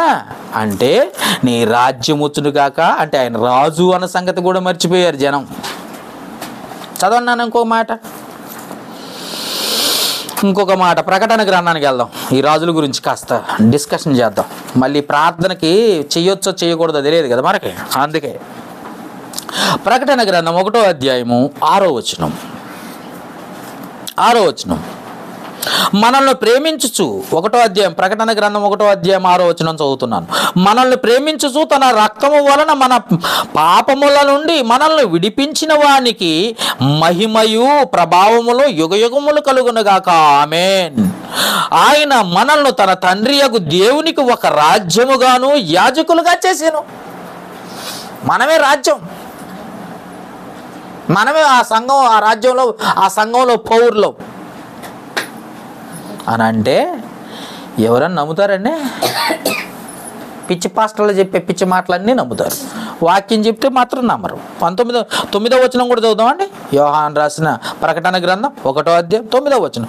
మీ సహోదరులకు యేసును బట్టి కలుగు శ్రమల్లోను రాజ్యములోను సహవాసములోను పాలివాడినైన యోహాను నేను దేవుని వాక్యము నిమిత్తమును యేసును గూర్చిన సాక్ష్యము నిమిత్తమును పద్మాసు దీపమున పరవాసినైతిని అన్న మాటను చూస్తున్నాం. దేవుని వాక్యము నిమిత్తం పరవాసి అయ్యాడట. ఎలాగూ రాజ్యములోను సహవాసములోను. సహవాసం అంటే ఏంటి? సంఘ సహవాసమే. రాజ్యం అంటే సంఘమే. రాజ్యం వచ్చునుగా కానీ ప్రార్థన చేసావనుకో నువ్వు ఇంకా పిచ్చి బాగా ముదిరిందని అర్థం.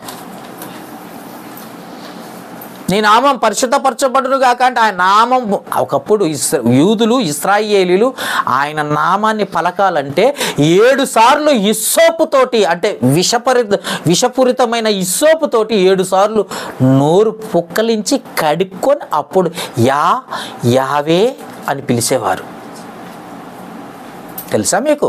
యెహోవా అని నీకు సులువుగా పలికే మాట ఒకప్పుడు పాత నిబంధన కాలంలో యావే అనే మాత్రమే పిలిచేవారు. అది కూడా 7 సార్లు ఇస్సోపుతో కడిగి. నీకెంత సింపుల్గా ఉందో తెలుసా?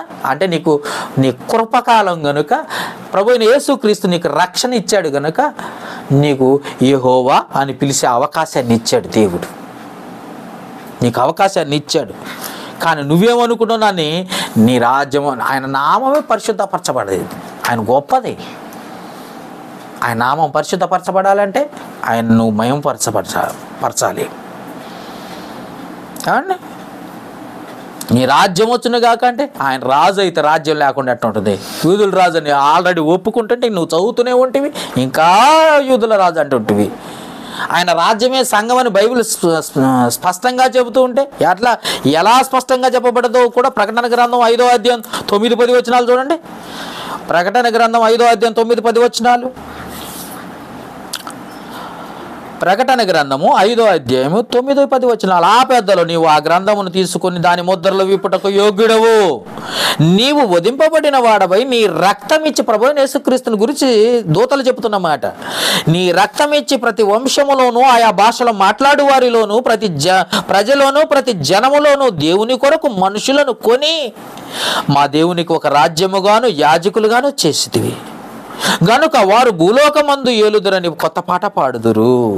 ఎవరెవరిని కొన్నాడో తెలుసా? రక్తం ఇచ్చి ప్రతి ప్రజలోను ప్రతి మనుషుల్లోనూ ఆయా భాషలు మాట్లాడు వారిలోను ఆయా వంశములో నుండి ప్రతి జాతిలో నుండి మనుషుల్ని దేవుని క్రీస్తు సంఘముగా ఉండటానికి కొని రాజ్యంగా చేస్తే పిచ్చి జనం ఏం చేస్తున్నా? నీ రాజ్యం వచ్చునుగాక, నీ చిత్తం పరలోకమందు నెరవేరినట్టు భూమి మీద నెరవేరాలంటే పరలోకములో ఆయన చిత్తం ఏంటో నువ్వు తెలుసుకుంటే ఆ భూమి మీద ఉన్న చిత్తమే సంఘం.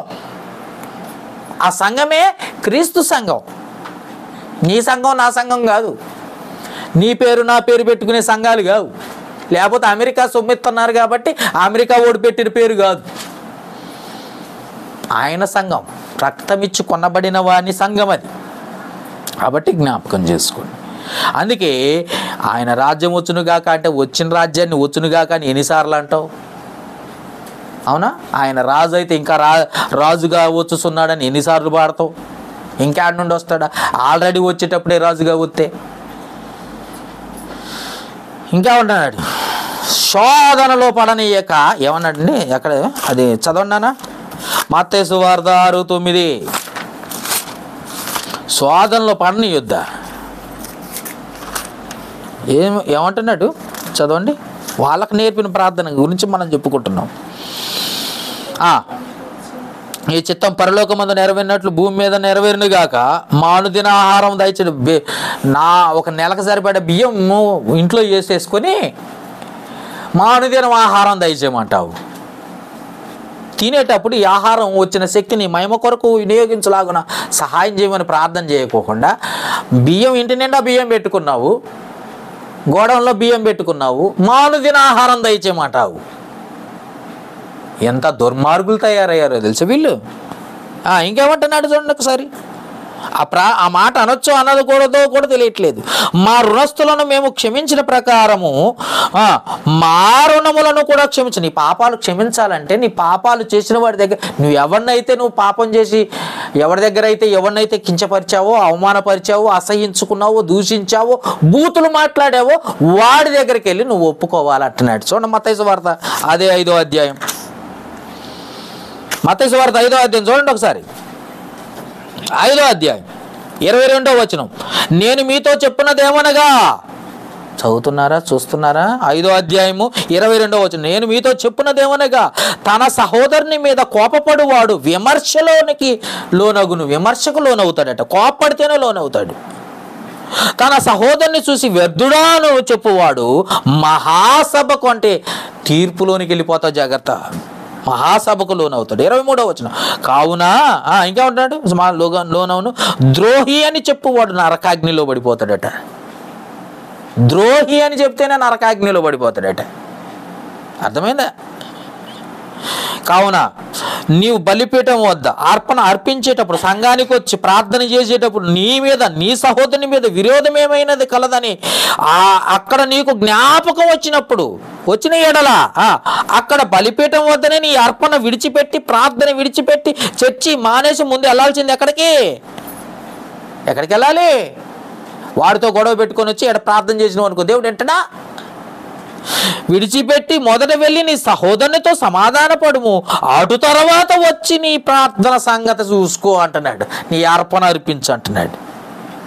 లేకపోతే నీ ప్రార్థన వింటాడు అనుకుంటున్నావా? అందుకే ఏమంటున్నాడు, మా రుణములను క్షమించు ప్రకారము. వాళ్ళకి శిష్యులకు చెప్పాడు, ఇప్పుడు నీకు చెప్పలే. మా రుణములను క్షమించు ప్రకారము మా రుణములను క్షమించమంటున్నాడు. మా సహోదరుల రుణాలు క్షమిస్తే మమ్మల్ని కూడా క్షమించని అడుగుతున్నాడు. నీ పాపాలు ఒప్పుకోకుండా నువ్వు రుణాలు లేదు, ప్రభు దగ్గరకు వచ్చి మోకరించి ప్రార్థన చేస్తే సరిపోద్దా? ఈ రోమన్ కేత్రలోకి వాళ్ళు ఉన్నారు, చెవుకాడు చెబుతూ ఉంటారు, ఎన్ని పాపాలు చేసినా, వాడిని పొడిచి వచ్చాను ప్రభువా నన్ను క్షమించు, వాడిని చంపొచ్చాను ప్రభువా, నేను వ్యభిచారం చేసి వచ్చాను ప్రభువా క్షమించు. ఏంటి నీ చేయడానికే ఒప్పుకోవడానికి ఉన్నావు? లెక్కలు తెలియదా నీకు? బాగా గుర్తుపెట్టుకోండి, దేవుడు ఎన్నిసార్లు క్షమిస్తాడట? నీ ఇష్టం వచ్చినట్టు చేస్తే క్షమించడానికి ఆయన దగ్గర కుదరదు. నీ కొడుకే తప్పు చేస్తావు, ఒకసారి 2 సార్లు క్షమిస్తావు, పదే చేస్తే ఈడ్చి కొడతావు. దేవుడు ఒప్పుకోడా అని అనుకుంటున్నావేమో, నిన్ను కూడా ఈడ్చుకొట్టే రోజు వచ్చేసింది, జాగ్రత్త. అందుకే ఇంకేమంటున్నాడు చదవండి. అపరాధన 13వ వచనం, మత్తయి సువార్త 6వ అధ్యాయం 13వ వచనం. మమ్మల్ని శోధనలోకి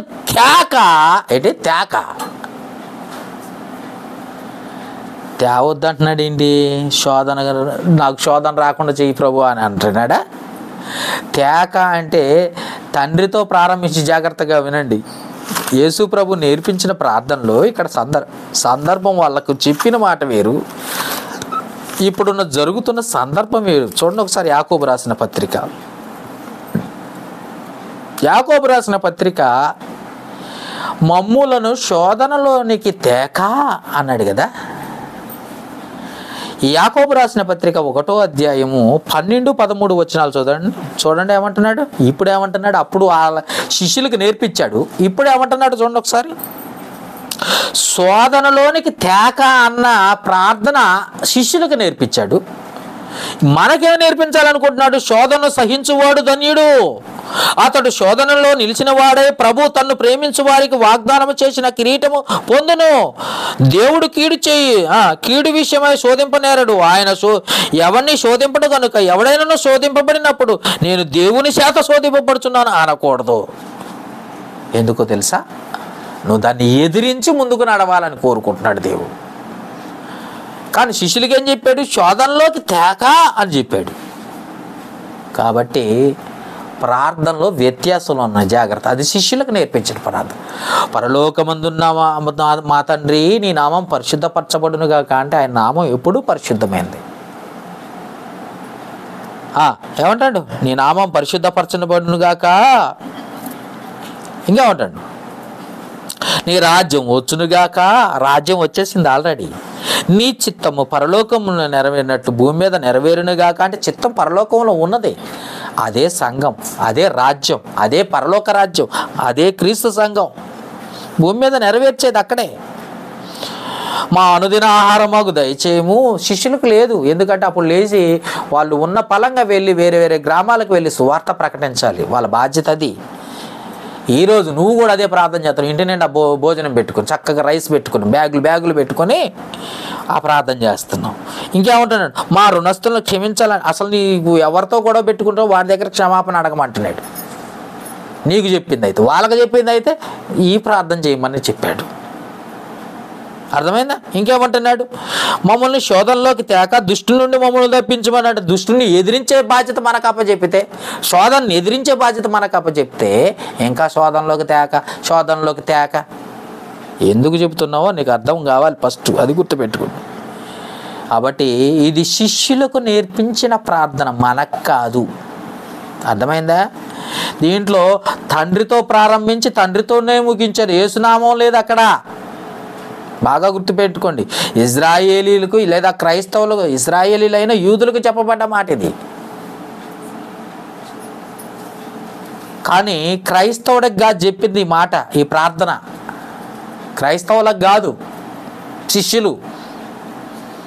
వాళ్ళు అప్పటికి శిష్యులు క్రైస్తవులు అనబడలే. అపోస్తల కార్యములు 11వ అధ్యాయం 26వ వచనంలో అంతియోకయలో మొదట శిష్యులు క్రైస్తవులు అనబడ్డారు. అపోస్తల కార్యాలకానికి వెళ్ళిపోయారు.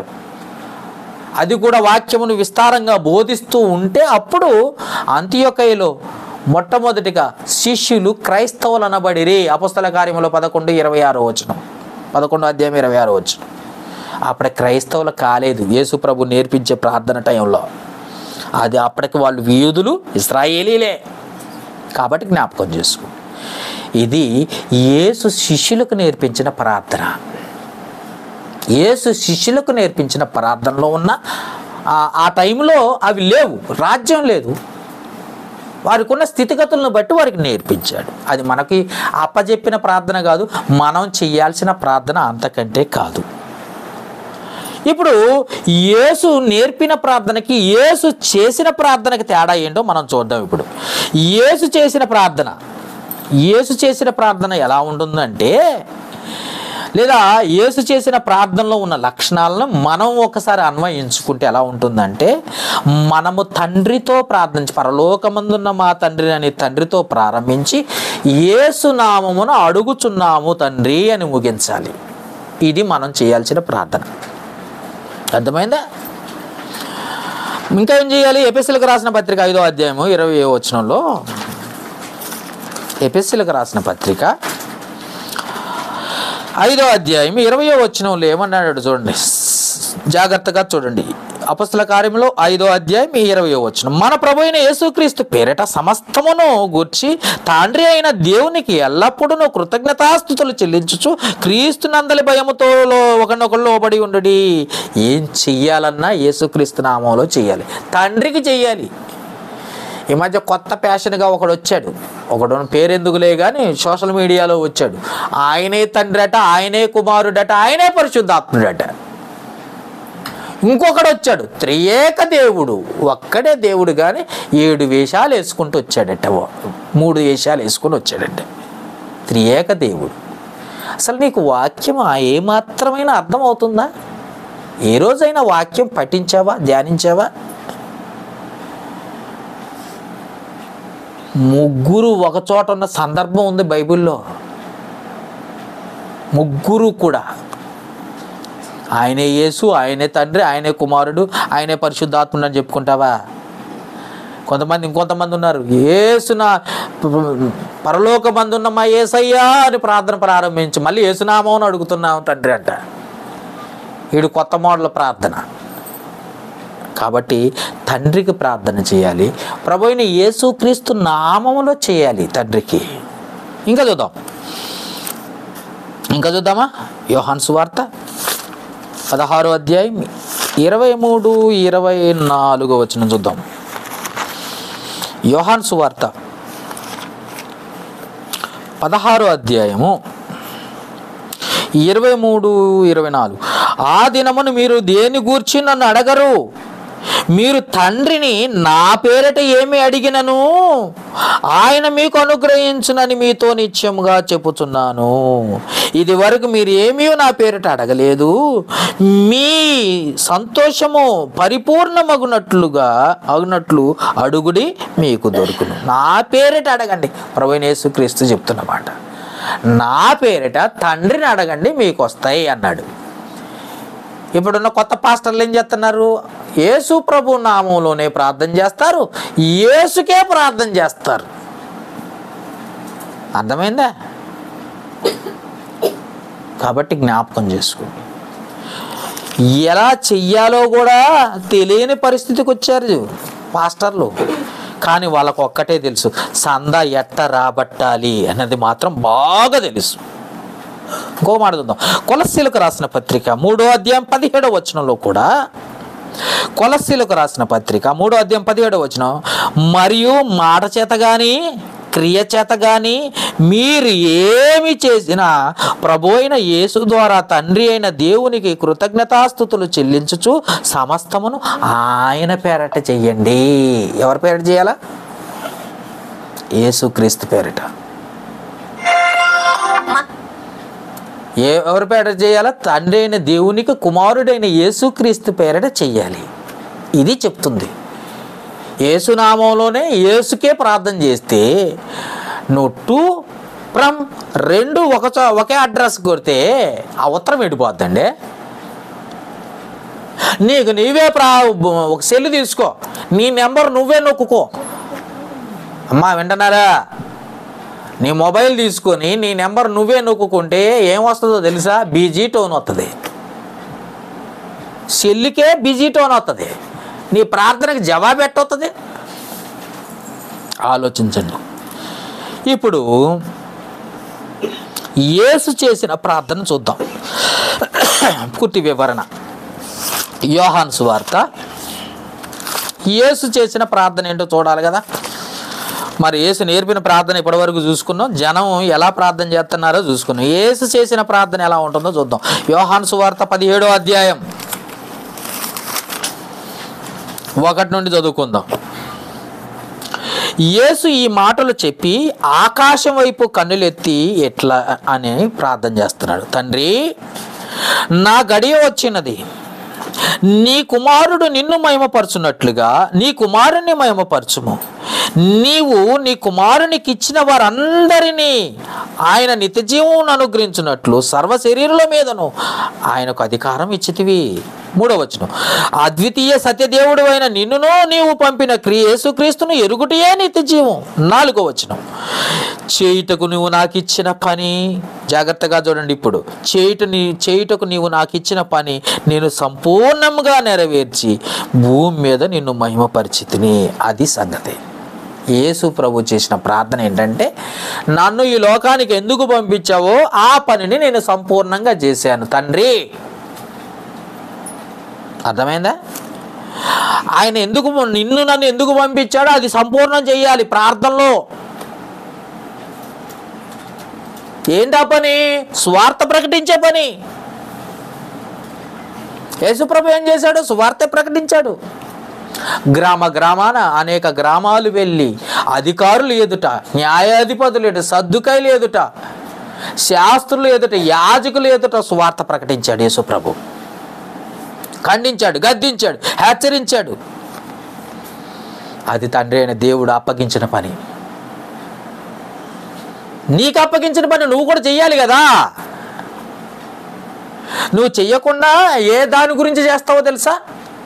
మా అనుదిన ఆహారం మాకు దయచే, నాకున్న రోగాన్ని తగ్గించు, మా ఇంట్లో రోగాలు రాకుండా చూడు, నన్ను ఆశీర్వదించండి, డబ్బు ఎక్కువ వచ్చినట్లుగా చూడు, ఇంటి మీద ఇల్లు కట్టినట్లుగా చూడండి, పొలం ఇంకోటి కొనేటట్టుగా చూడండి, నా కోర్టు కేసులు గెలిచినట్లుగా చేయండి, నా కడుపు గర్భఫలం అందేటట్లుగా సహాయం చేయి. ఈ జాతో కానీ ప్రభువా నీ పని కోసం వెళ్తున్నాను, ప్రార్థిస్తున్నాను, నాకు సహాయం చేయి, ఆ పనిలో నాకు ఎలాంటి ఆటంకం రాకుండా నా ముందు నువ్వుండి ఆ పనిని జరిగించుకొని మీరు మయం పొందండి.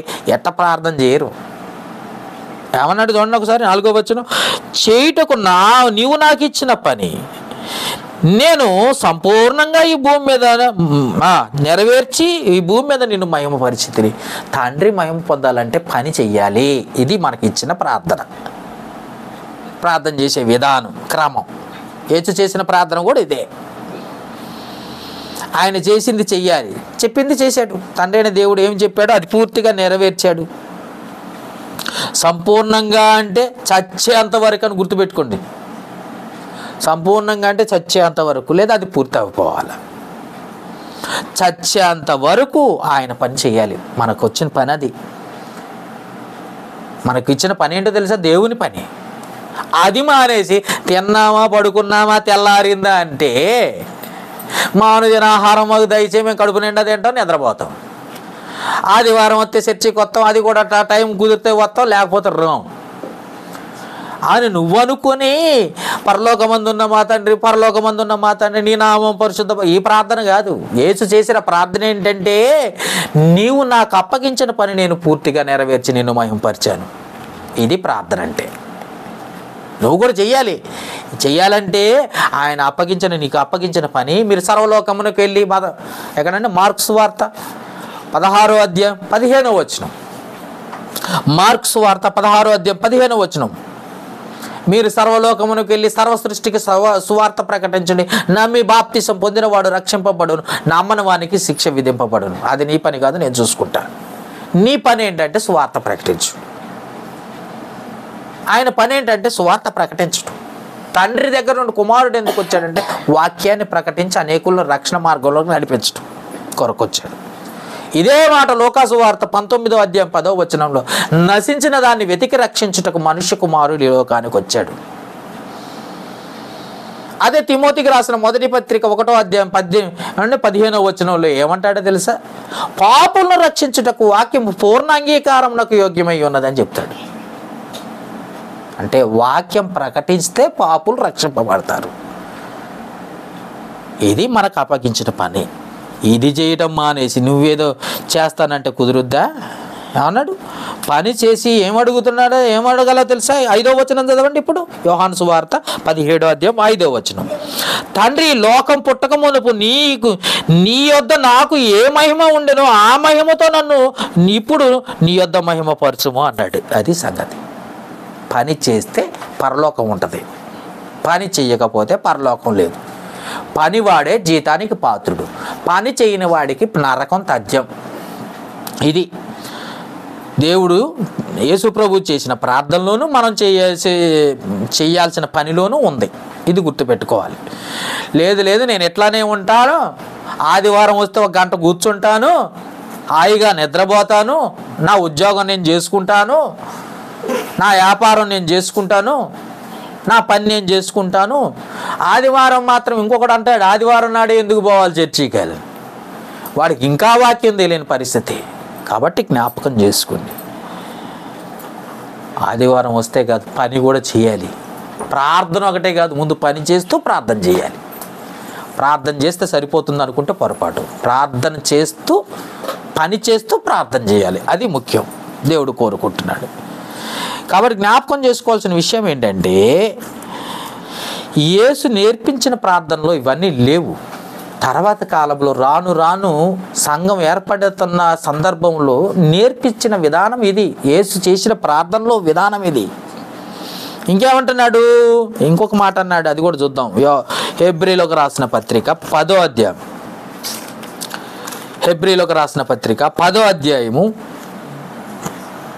5, 6, 7 వచనాల్లో చూద్దాం. కాబట్టి ఆయన అంటే ప్రభువైన యేసుక్రీస్తు ఈ లోకంలో ప్రవేశించినప్పుడు ఇలాగ చెప్పుచున్నాడు, బలియు అర్పణయు నీవు కోరలేదు కానీ నాకు ఒక శరీరము ఈ లోకానికి రావటానికి నా ఆత్మకు ఒక శరీరాన్ని అమర్చితివి. పూర్ణ హోమముల్లో పాప పరిహార్థ బలులు నీకు ఇష్టమైనవి కావు. అప్పుడు నేను గ్రంథపు చుట్టలో మన గురించి రాసుకున్నాడట దేవుడు గ్రంథపు చుట్టలో, నన్ను గూర్చి వ్రాయబడిన ప్రకారము దేవాని చిత్తము నెరవేర్చుటకు ఇదిగో నేను వచ్చి ఉన్నాను అన్నాడు. ఇది ప్రభువైన యేసుక్రీస్తుకు వర్తించే మాటే కాదు, మనకు కూడా వర్తిస్తుందన్న సంగతి గుర్తుపెట్టు. కాదు కూడదు వాక్యం చూపించండి అంటే కీర్తనల గ్రంథం 139 అధ్యాయం 16 వచనం, నీ అవయవాలన్నీ నీ దినముల సంఖ్యన్నీ ఆయన లెక్కేసి గ్రంథంలో రాసుకున్నాడు. ఆయన లెక్కించి గ్రంథంలో రాసుకున్నాడు. కాబట్టి జ్ఞాపకం చేసుకో, మనం వచ్చింది ఆయన చిత్తం నెరవేర్చడానికి వచ్చాం. ఆయన మహిమ నెరవేరిస్తే ఆయన మహిమపరచబడతాడు. అంతేగాని నెరవేర్చకుండా ఇష్టం వచ్చినట్టుగా చేయటానికి కాదు. ఇది తండ్రి అయిన దేవుడు కుమారుడైన యేసుక్రీస్తుకు అప్పగించిన పని, ఆయన చేసిన ప్రార్థన. ఈరోజు కూడా మనం కూడా చేయాల్సిన పని ఏంటంటే, మనము మార్కు సువార్త 16 అధ్యాయం 15 సర్వలోకానికి వెళ్ళి సర్వ సృష్టికి సువార్త ప్రకటించాలి. ఇది మనకు అప్పగించిన పని. లేదు నేను చెయ్యను అని అంటే మనము రిస్కులో పడిపోతాం. ఎందుకంటే యేసు పని చేసి ప్రాణం పోగొట్టుకున్నాడు. అలాగే మనం కూడా పని చేసి ప్రాణం ఇవ్వటానికి కూడా సిద్ధపడేవారిగా ఉండాలి. అర్థమైందా? ఏమంటున్నాడు? యోహాను రాసిన మొదటి పత్రికలో ఆ మాట రాసి ఉంటుంది. యోహాను రాసిన మొదటి పత్రిక 3వ అధ్యాయము 16వ వచనంలో ఉంటుంది, ఆయన మన నిమిత్తము ప్రాణం పెట్టెను గనుక దీని వలన ప్రేమ ఎట్టిదని తెలుసుకొని కోరుచున్నాం. మనము కూడా సహోదరుల నిమిత్తము ప్రాణములను పెట్టబద్దులమై ఉన్నాము అని రాసి ఉంటుంది. అంటే మనం కూడా క్రైస్తవులుగా ఇతరుల కొరకు ప్రాణం పెట్టే అంతగా దేవుని పని చేయాల్సిన బాధ్యత కలిగి ఉన్నాం. అర్థమైందా? దేవుని పనిలో ఉన్నాము, ప్రాణం పెట్టేంత పని చేయాల్సిన బాధ్యత ఉంది మనకి. యేసు ప్రభు పెట్టాడు, మనం కూడా పెట్టాలి. ఇది మనకు అప్పగించిన పని. ఇంకేమంటున్నాడు? తిమోతికి రాసిన మొదటి పత్రిక, తిమోతికి రాస్తున్న మొదటి పత్రిక, తిమోతికి రాసిన మొదటి పత్రిక 5వ అధ్యాయం 17-18 వచనాల్లో 17-18 వచనాలు, బాగుగా పాలన చేయు పెద్దలను విశేషముగా వాక్యమందును ఉపదేశమందును ప్రయాసపడు వారిని రెట్టింపు సన్మానమునకు పాత్రులుగా ఎంచవలెను. ఇందుకు నూర్చటి ఎద్దు మూతికి చిక్కము వేయవద్దు అని లేఖనములు చెప్పుచున్నాము. మరియు పనివాడు జీతానికి పాత్రుడు అన్న మాటను చూస్తున్నాం. అంటే పని చేస్తేనే జీతం, దేవుని పని చేస్తేనే పరలోకం, దేవుని పని చేస్తేనే ఆశీర్వాదం. పని సువార్త ప్రకటించటం, పని వాక్యాన్ని బోధించటం, నశించిన వారికి సువార్త ప్రకటించటం, ఇది పని. ఆ పనిలో దేవుడు సహాయం ఉంటుంది. దేవుడు నిన్ను నడిపించుకుంటాడు, కావలసిన జ్ఞానమును ఇస్తాడు. ఆ పనిలో నువ్వు ప్రార్థన చేస్తే జవాబు వస్తుంది. అంతేకాని ప్రార్థన గురించి తెలియకుండానే గొలుసు ప్రార్థనని, ఉపవాస ప్రార్థనని, పిచ్చి ప్రార్థనని చేసుకుంటూ దేవుడు అంగీకరిస్తాడు అనుకుంటే పొరపాటు. కాబట్టి జ్ఞాపకం చేసుకోండి, యేసు నేర్పిన ప్రార్థనకి యేసు చేసిన ప్రార్థనకున్న తేడా తెలుసుకోవాల్సిన అవసరత కలిగి ఉన్నాం. యేసు నేర్పిన ప్రార్థన కేవలం శిష్యులకి. అప్పటికి రాజ్యము రాలేదు, అప్పుడు కొన్ని సందర్భాలు జరగలేదు. కాబట్టి ఆ తర్వాత సందర్భాలన్నీ జరిగిపోయాయి. కానీ యేసు చేసిన ప్రార్థన టయానికి వచ్చేసరికి మనం భూమి మీదకి ఎందుకు వచ్చామో అది గుర్తు చేస్తున్నాడు. అది తండ్రి అయిన దేవుని పని నిమిత్తం వచ్చాము. ఆ పని పూర్తి చేయాల్సిన బాధ్యత మనం కలిగి ఉన్నాం. ఆ బాధ్యత ఖచ్చితంగా నెరవేర్చిన వానికే పరలోకము జీతం. భూమి మీద ఉన్నది ఎందుకు? తిని కూర్చోడానికి కాదు, ఏదో ఉద్యోగం చేసి సంపాదించడానికి కాదు, వ్యాపారం చేసి సంపాదించడానికి కాదు, కూలి పనులు చేసుకొని కుటుంబాన్ని పోషించడానికి కాదు, దేవుని పని నిమిత్తం వచ్చాం. ఆ పని పూర్తి అయిందా తిరిగి వెళ్ళిపోవాల్సిన బాధ్యత. ఎప్పటి వరకు చేయాలి? సంపూర్ణత, చచ్చేంత వరకు, భూమి మీద ఉన్నంత వరకు ఆ పనిలో ఉండాలి. కాదు కూడదు అనుకుంటే నీ చావుకి నీవే బాధ్యుడివి. ప్రసంగి గ్రంథంలో ఒక మాట అండి, నువ్వు తవ్వుకున్న గోతిలో నువ్వే పడిపోతావు. ఎందుకంటే పని చేయలేదు, ప్రతిఫలం ఆశించుకో. పని చేయి, ప్రతిఫలం ఆశించు, దేవుడు ఆశీర్వదిస్తాడు. కాబట్టి గుర్తుపెట్టుకోండి, యేసు నేర్పిన ప్రార్థనకి యేసు చేసిన ప్రార్థనకి చాలా వ్యత్యాసం ఉంది. కాబట్టి ఆ రెండు ఒకటి కావు. రెండోది, యేసు నేర్పిన ప్రార్థన ఇప్పుడు వర్తించదు. ఎందుకంటే అది తండ్రికే ప్రార్థన చేశాడు, తండ్రికే అది పూర్తి వరకు తెలియజేశాడు. యేసు నామములో ప్రార్థన లేదు. కాబట్టి యేసు నామములో ప్రార్థన తండ్రికి చెయ్యాలి. అది గుర్తుపెట్టుకొని ఖచ్చితంగా వాక్య ప్రకారం జీవించడానికి ప్రయత్నించండి. ప్రార్థన చేసుకుందాం. జీవం గల తండ్రి, కృప కలిగిన దేవ, మహోన్నతుడా, మీకే స్తుతులు స్తోత్రాలు చెల్లిస్తూ ఇప్పటి వరకు నా మాటలుగా కాక నీ మాటలుగా నీ బిడ్డలకు తెలియజేశాను. విని విడిచిపెట్టే వారిగా ఉండక వాక్య ప్రకారం నడుచుకుని వాక్యానుసారంగా జీవించిన వాడికే పరలోకం అన్న సంగతి తెలుసుకుని ఆ ప్రకారం తమ జీవితాలను మార్చుకొని చక్కదిద్దుకొని సరిచేసుకుని వాక్య ప్రకారం నిన్ను మహిమపరిచే బిడ్డలుగా సిద్ధపరచుకోమని వేడుకొనిచున్నాం. ఈ మాటలు ఎందరైతే వింటున్నారో అటు వారందరినీ కూడా దీవించి ఆశీర్వదించమని ఈ మనవలు మా ప్రభు యేసుక్రీస్తు నామమున అడిగి వేడుకొనుచున్నాము మా పరమ తండ్రి. ఆమేన్. వందనాలు.